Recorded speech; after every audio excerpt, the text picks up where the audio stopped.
Welcome to JEE with Harsha. Welcome to my channel. అయితే ఈ వీడియోలో నా క్యూఎఫ్టీ 10 యొక్క అనాలిసిస్ చూపించబోతున్నాను. చూస్తే ఇందులో 166 మార్క్స్ వచ్చాయి. పేపర్ అయితే నేను అటెంప్ట్ చేసినప్పుడు చాలా ఈజీగా అనిపించింది. మ్యాక్సిమం అటెంప్ట్ చేస్తాం బాగానే మార్క్స్ వచ్చేస్తాయి అనుకున్నాం. కానీ చూస్తే చాలా నెగెటివ్స్ అయిపోయాయి. మెయిన్‌గా నాకు ఎక్కడ ప్రాబ్లమ్ అవుతుందంటే statement type questions, assertion type questions ఉంటాయి కదా! వాటి దగ్గర ఎప్పుడూ ప్రాబ్లమ్ అవుతుంది. అది గనక కొంచెం రెక్టిఫై చేసుకుంటే దాదాపు యాక్యురసీ అనేది ఒక 85, 90 మధ్యలోకి వెళ్తదని అనుకుంటున్నాను. ప్రెజెంట్ అయితే 72 దగ్గరలో ఉంది. పర్సెంటైల్ అయితే 97.33 వచ్చింది. మనం సబ్జెక్ట్ వైస్ చూసుకుంటే మ్యాథ్స్ ఎప్పుడూ ఆ 98కి 99 మధ్యలో వస్తుంది. 1, 2 టెస్ట్‌ల్లో 99 కన్నా ఎక్కువ వెళ్ళింది. ఫిజిక్స్ అయితే అసలు అది రోలర్ కోస్టర్ కన్నా దారుణం అనమాట. ఒకసారేమో చాలా ఎక్కువ వచ్చేస్తుంది. ఒకసారేమో చాలా తక్కువ. నేను చూపిస్తాను ముందు టెస్ట్‌లోనే ఎలా వచ్చాయంటే నార్మల్‌గా ఈ ముందు క్యూఎఫ్టీల యొక్క అనాలిసిస్ అనమాట. అంటే అనాలిసిస్ అని కాదు, జస్ట్ నేను ఏ ఆర్డర్‌లో ఎగ్జామ్ రాసానో దాని యొక్క subject wise order, overall accuracy, subject wise marks, total marks.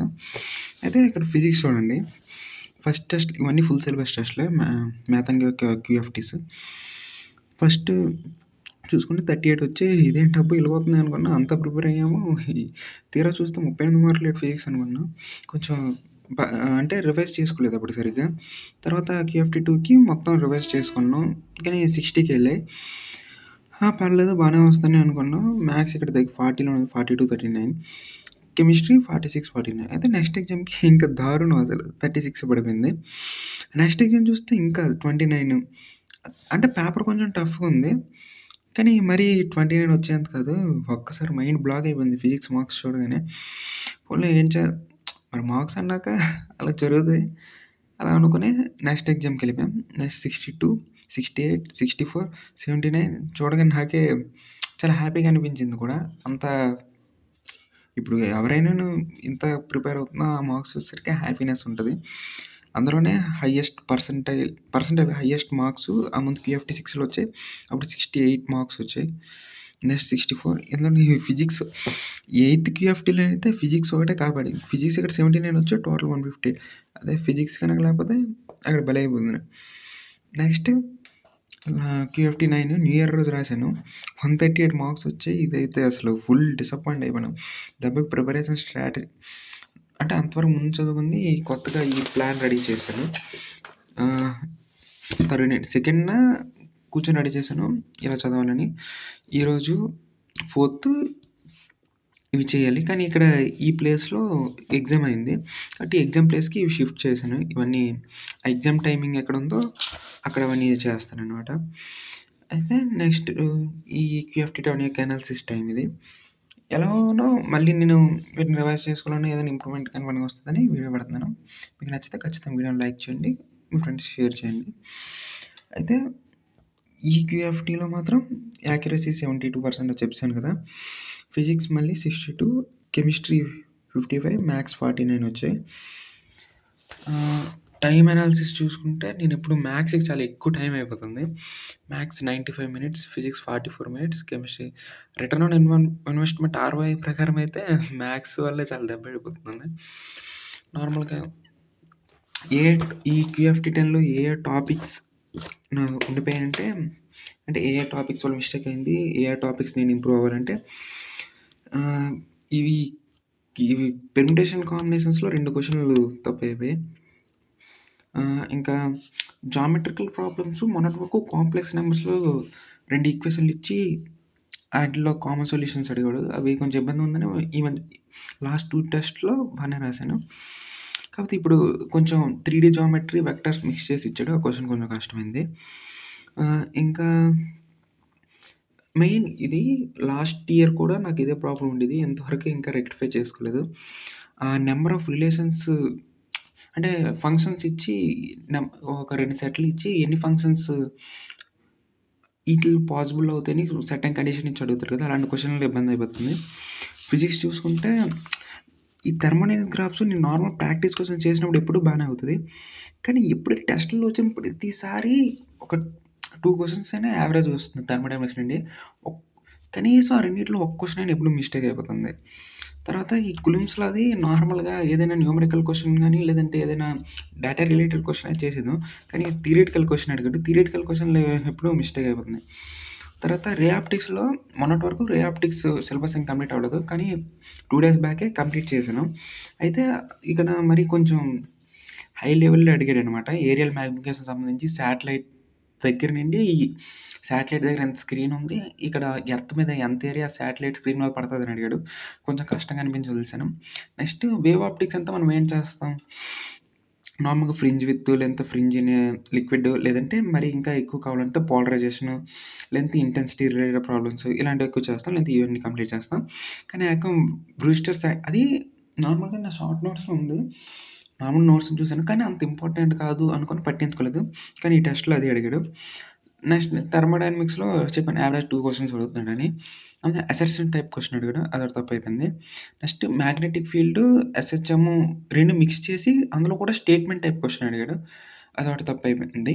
అంటే ఇప్పుడు స్టేట్మెంట్ చదివి నార్మల్‌గా చూస్తే అక్కడ మ్యాగ్నెటిక్ ఫీల్డ్ అనేది చేంజ్ అవుతుంది. మ్యాగ్నెటిక్ ఫీల్డ్ చేంజ్ అవ్వట్లేదు. ఈ ఎస్‌హెచ్‌ఎం చేస్తుంటే వెలాసిటీస్ చేంజ్ అవుతది. వెలాసిటీ చేంజ్ అయితే ఫోర్స్ చేంజ్ అవుతది.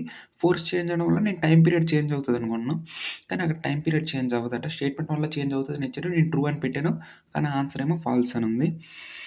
తర్వాత ఈ మ్యాగ్నెటిక్ ఫీల్డ్ క్వెషన్ చూసుకుంటే మీకు క్వెషన్ చూపిస్తాను డైరెక్ట్‌గా.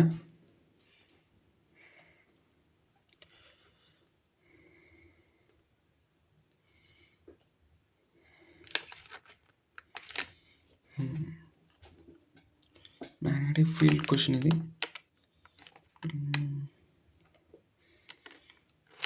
ఈ క్వెషనే. ఈ క్వెషన్‌లో నేనేం చేశానంటే నార్మల్‌గా I1, I2 ratio కనుక్కున్నాను. I1, I2 రేషియోయే నార్మల్‌గా పొటెన్షియల్ డిఫరెన్స్ యొక్క రేషియో కూడా అవుతది. ఎందుకంటే డైరెక్ట్‌లీ ప్రపోర్షనల్ కదా! కరెంట్ పొటెన్షియల్ డిఫరెన్స్‌కి అనుకోని I1, I2 రేషియో పెట్టేసాను. కానీ తర్వాత పొటెన్షియల్ డిఫరెన్స్ రెసిస్టెన్స్‌కి డైరెక్ట్‌లీ ప్రపోర్షనల్. రెసిస్టెన్స్ అనేది లెంగ్త్‌కి కూడా డైరెక్ట్‌లీ ప్రపోర్షనల్ కాబట్టి అది కొంచెం ఆ లెంగ్త్‌ని అసలు నేను ఆలోచించలేదు. ఇక్కడ నార్మల్‌గా ఇక్కడ దేనికి సంబంధించి అడిగాడు మ్యాగ్నెటిక్ ఎఫెక్ట్స్ ఆఫ్ కరెంట్‌కి సంబంధించి అడిగాడు. అందులో ఎంత ఎక్కువ ఎందుకుంటది అనుకోని మరి అది అలా వదిలేసాను. దానివల్ల ఇక్కడ -1 అయిపోయింది. +5 రావాల్సిందే. 5 మార్క్స్ ఇక్కడ అనవసరంగా వేస్ట్ అయిపోయాయి. కెమిస్ట్రీలోనైతే ప్రాక్టికల్ ఆర్గానిక్ కెమిస్ట్రీ చాప్టర్ ఇంకా నేను కంప్లీట్ చేయలేదు. నెక్స్ట్ సెకండ్‌దైతే కంపారిజన్ ఆఫ్ ఎలక్ట్రోడ్ పొటెన్షియల్ ఇది ఒకటి చూపిస్తాను మీకు ఈ క్వెషన్.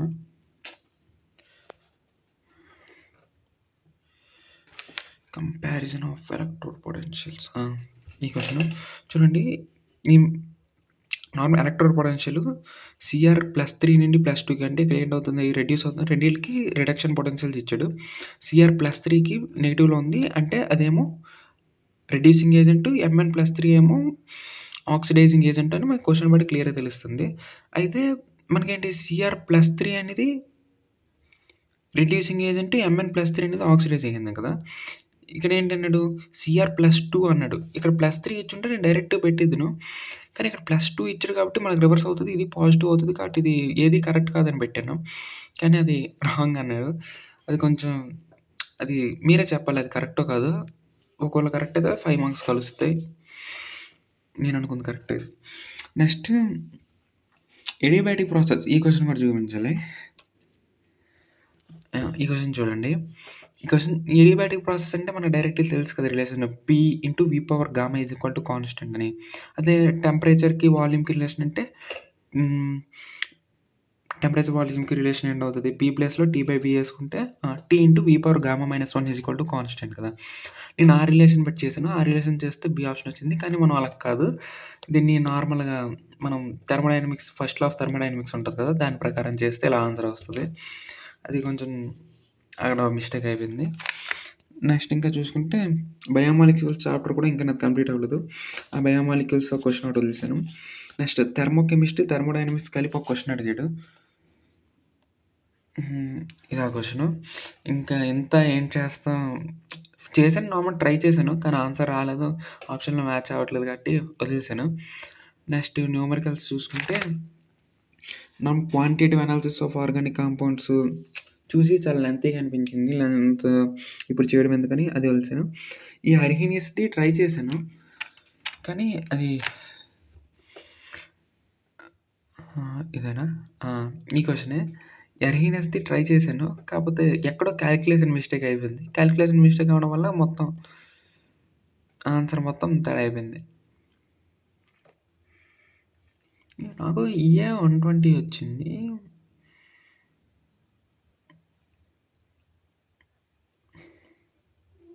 నేను 120/5 చేశాను ఎందుకో. రఫ్ చేసినప్పుడే గుర్తొచ్చింది. 120/5 చేశాను ఎందుకు అనేది ఇప్పుడు గుర్తు రావట్లేదు.